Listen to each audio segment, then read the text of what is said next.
Morning class 8 हमारा lesson चल रहा है, lesson number 21 struggle for freedom second. अभी तक हमने पढ़ा व्हाट इज़ गांधी जी कैसे आए, लखनऊ पैक्ट क्या था, Jallianwala Bagh मासर्स, non cooperation movement क्या था। आज हम स्टार्ट करेंगे पूर्ण स्वराज, हमने पढ़ लिया है। आज हम स्टार्ट करेंगे क्विट इंडिया सॉल्यूशन 1942। 8 अगस्त 1942 को महात्मा गांधी ने लॉन्च किया क्विट इंडिया मूवमेंट, यानी कि अंग्रेज़ों भारत छोड़ो आंदोलन। कहाँ पर? बॉम्बे में, for freedom from British rule. British rule से फ्रीडम के लिए 8 अगस्त 1942 को महात्मा गांधी जी ने क्विट इंडिया मूवमेंट स्टार्ट किया। क्विट इंडिया मूवमेंट को हम अगस्त मूवमेंट भी कहते हैं, जो सिविल डिसोबीडियंट मूवमेंट जैसे गांधी जी ने लॉन्च किया था फॉर पूर्ण स्वराज के लिए। गांधी जी ने पूर्ण स्वराज की डिमांड के लिए अगस्त मूवमेंट यानी क्विट इंडिया मूवमेंट स्टार्ट किया। ये मूवमेंट जो है बहुत बड़ा प्रोटेस्ट था, नॉन वायलेंस के मतलब इसमें कोई हिंसा का यूज़ नहीं किया गया था। गांधी जी ने ब्रिटिश को विड्रॉल करने के लिए, ब्रिटिश को इंडिया से बाहर निकालने के लिए मूवमेंट स्टार्ट किया था। उनकी जो स्पीच थी वो बहुत पैशनेट थी। गांधी जी ने लोगों को बहुत एनकरेज किया। एवरी इंडियन, हर इंडियन की डिज़ायर थी कि वो फ्रीडम चाहता था और अपना खुद का राज चाहता था, यानी अंग्रेज़ों से हमें आज़ादी चाहिए थी। तो उनकी स्पीच इस तरह की थी, इसीलिए उन्होंने क्विट इंडिया मूवमेंट स्टार्ट किया। इंडियन कंसिडर अपने आप को फ्री करना चाहते थे। गांधी जी ने उस समय एक स्पीच में एक स्लोगन दिया, एक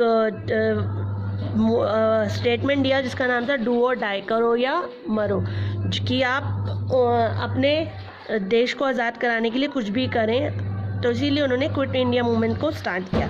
ब्रिटिश जो है ब्रिटिश जो है इस मैसिव अपराइजिंग को समझ रहे थे और प्रिपेयर थे। उन्होंने किस तरह से कुछ घंटों के अंदर ही गांधी जी की स्पीच के बाद mostly Indian national Congress leaders को बिना किसी उसके आराम से अरेस्ट कर लिया।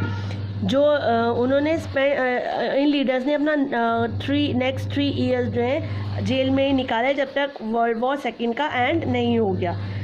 ड्यूरिंग दैट टाइम, उस समय ब्रिटिश जो है उनको हैवी सपोर्ट मिली हुई थी। किसकी? यानी सेकेंड वर्ल्ड वॉर में हमारे इंडियंस लीडर ने तो उन्हें सपोर्ट नहीं किया।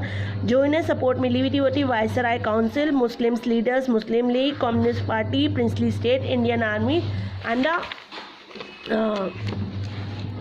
Civil services.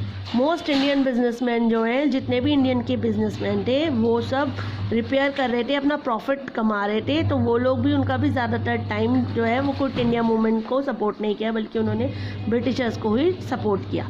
मोस्टली स्टूडेंट जो है वो drawn back towards Subhash Chandra Bose की तरफ मुड़ गए, क्योंकि हु वॉज इन एक्साइल, और जो सपोर्ट कर रहे थे इंडियन को बाहर कंट्री से। और अमेरिका प्रेसिडेंट जो है फ्रैंकलिन डी रूजवेल्ट ने भी परस्यूएट किया था British prime minister Winston Churchill को, कि एग्री किया था कि अब आप इंडियन की डिमांड्स को मान लें, बट ब्रिटिश ने रिफ्यूज़ कर दिया।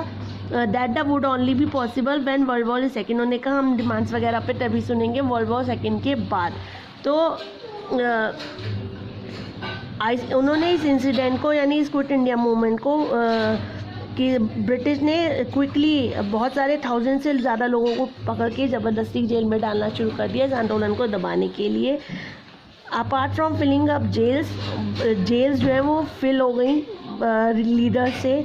ब्रिटिश वांटेड, चाहते थे एबॉलिश इस राइट्स को, ये जो उन्होंने फ्रीडम मिली थी ना स्पीच की, प्रेस की, यानी एक तरह से उन्हें लग रहा था कि हमें बाहर निकाल देंगे, इसीलिए इन्होंने इस राइट क्या कहते हैं, इन्होंने लोगों को, लीडर्स को जेल में डालना स्टार्ट कर दिया।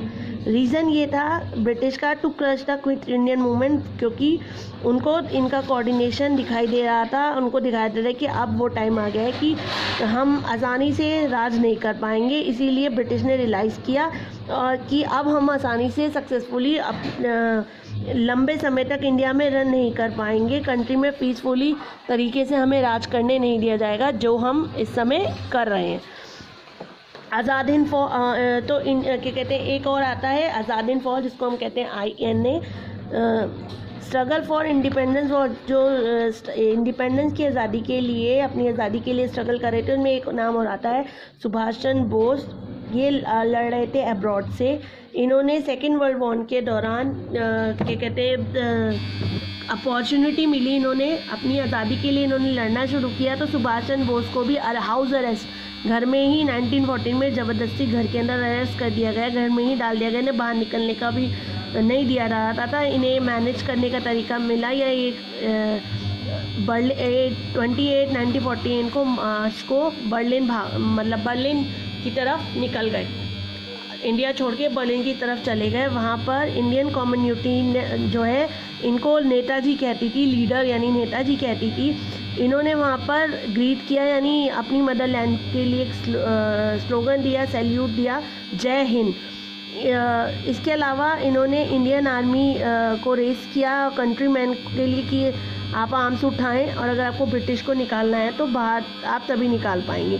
1942 में इंडियन इंडिपेंडेंस लीग बनाई राज बिहारी बोस ने और उन्होंने डिसीज़न लिया कि इंडियन नेशनल आर्मी भी बनाई जाए अपनी देश की आज़ादी के लिए। इसके लिए इन्होंने इनविटेशन दिया राज बिहारी बोस ने सुभाष चंद्र बोस को। Subhash Chandra Bose east in Asia जून 13 1943 को वहाँ पहुँचे। यहाँ पर इनको प्रेसिडेंट बनाया गया इंडियन इंडिपेंडेंस लीग का और ये लीडर थे INA के, यानी जिसको कहा जाता है इंडियन नेशनल आर्मी या आज़ाद हिंद फौज।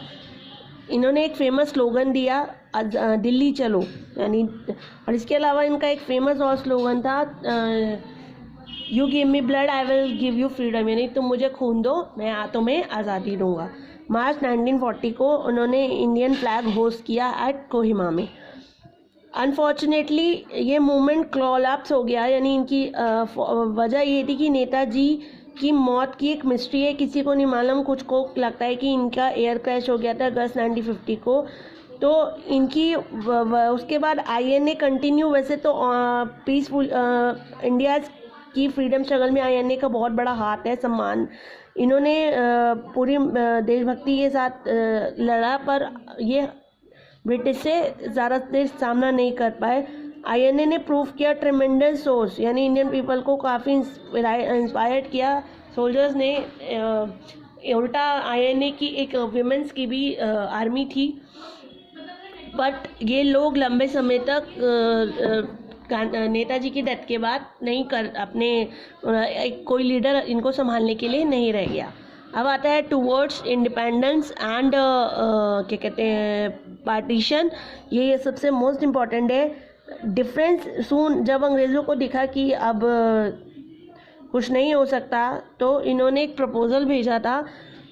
उसके बाद कांग्रेस और मुस्लिम लीग में कॉन्स्टिट्यूशन असेंबली को लेकर प्रपोजल, कैबिनेट मिशन को लेकर, यानी कैबिनेट मिशन आया था उसको लेकर फरवरी 1946 में झगड़ा स्टार्ट हो गया कि इंटरिम गवर्नमेंट, उन्होंने कहा कैबिनेट मिशन ने कहा कि जो वो है कंट्री है उसको दो पार्ट में डिवाइड किया जाएगा, एक हिंदूज कंट्री, एक मुस्लिम, यानी एक इंडिया एक पाकिस्तान। बट हमारे लीडर्स ने उसको मना कर दिया था, तो उन्होंने कहा तब तक आप अपना कॉन्स्टिट्यूशन बनाना स्टार्ट कीजिए। तो एक इंटरिम गवर्नमेंट बनाई गई। जो इंटरिम गवर्नमेंट थी उसका हेड थे जवाहरलाल नेहरू। फॉर्म्ड इन दिसंबर 1946 में उन्होंने कॉन्स्टिट्यूशन असेंबली बिगेन करी, कॉन्स्टिट्यूशन बनाना स्टार्ट किया अपनी इंडिया के लिए। ये पर मुस्लिम लीग ने उसको रिजेक्ट कर दिया कैबिनेट मिशन प्लान को 1946 में। सितंबर में 1946 में कांग्रेस ने गवर्नमेंट बनाई एट द सेंटर पे और लीग ने रिफ्यूज़, मुस्लिम लीग ने उसमें भी काम करने से मना कर दिया। मुस्लिम लीग ने अब सेलिब्रेट किया इस डे को डायरेक्ट एक्शन डे ऑन 16 अगस्त को। उन्होंने खुद डिमांड करी हमें हमारा इंडिया और पाकिस्तान अपना अलग देश चाहिए, मोहम्मडन्स का पाकिस्तान। इस डे को हम ग्रेट कैलकाटा किलिंग्स भी कहते हैं। ये कॉन्फ्लिक्ट इतना ज़्यादा हो गया कि कांग्रेस को क्यों बनाया गया इंटरिम गवर्नमेंट का हेड, मुस्लिम लीग को क्यों नहीं बनाया गया, वो झगड़ा इतना बढ़ता गया, चारों तरफ कम्युनल राइट्स स्टार्ट हो गए different part of the country में। 1000 से भी ज़्यादा लोग मर गए, इन लाखों लोग किल हो गए, होमलेस हो गए। आखिर में लॉर्ड माउंटबेटन को हमारा वाइसराय बना के भेजा गया।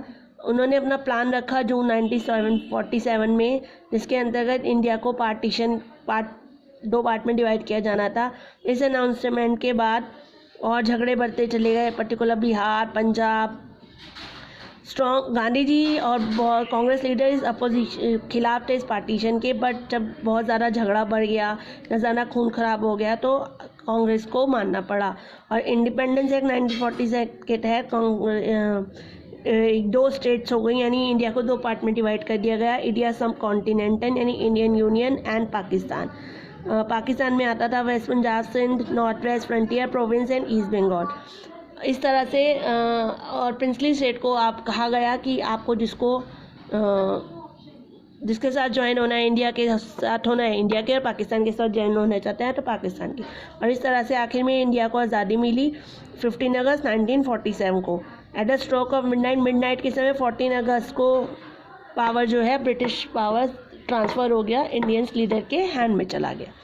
With in month of achieving freedom के कुछ समय बाद इंडिया को बहुत दुख का सामना करना पड़ा, क्योंकि 30 जनवरी 1948 को Mahatma Gandhi the architect of Indian freedom के को मार दिया एक व्यक्ति न्यू दिल्ली में, जिसका नाम था नाथूराम गोडसे। तो बड़ी मुश्किलों के बाद ब्रिटिश से 15 अगस्त को हमारे को पावर मिली और हमें आज़ादी हुई। और आपको रिपब्लिक डे याद है कि हमारा कानून बनने के बाद उसको 26 जनवरी को लागू किया गया है, जिसको हम रिपब्लिक ऑफ डे के रूप में मनाते हैं। ठीक है, चलिए आज के लिए इतना ही। Have a nice day.